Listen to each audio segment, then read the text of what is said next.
Alors, ce 8 mars 2013, c'est la journée de la femme et ça oblige. Alors, j'ai vite fait un hommage à Ève, la première femme connue bibliquement, et à toute sa descendance de A comme Esther à Z comme Simone. Ève, la femme, qu'elle soit blonde ou non, toujours en train de se fendre la gueule. Ève, la femme, jamais qu'un ange brûlant de 1000 feux, jamais qu'une insaisissable étincelle. L'homme, la femme, fait d'argile, voir la sourate 32, verset 6 du Coran, ou la Bible, Genèse 1, verset 7.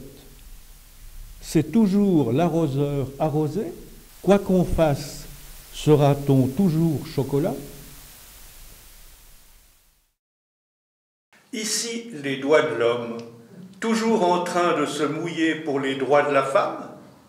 Enfin une trouvaille dans les entrailles d'Ève, trouvaille dégoûtante et féconde.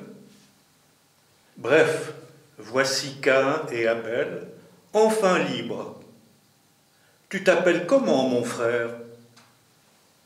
Mais peu avant le montage final, c'est la surprise des plus décevantes. Rien que de plats remerciements pour ceux qui les ont fabriqués. Ou d'irrévérencieuses cloneries. Enfin l'installation.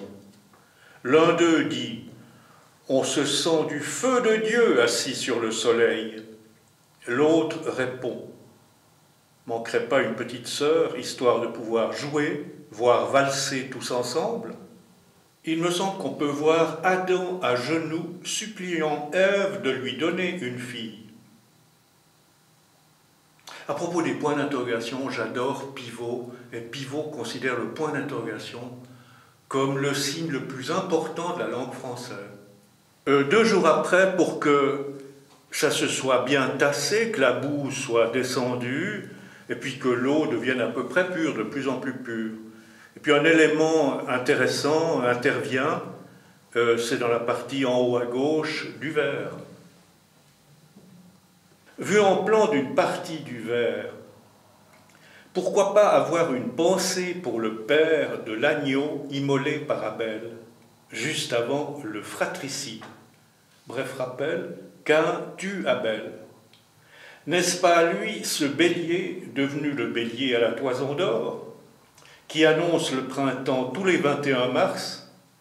À ce sujet, lire et relire la sourate 85, verset 1 du Coran, concernant les 12 signes du zodiaque, point d'interrogation,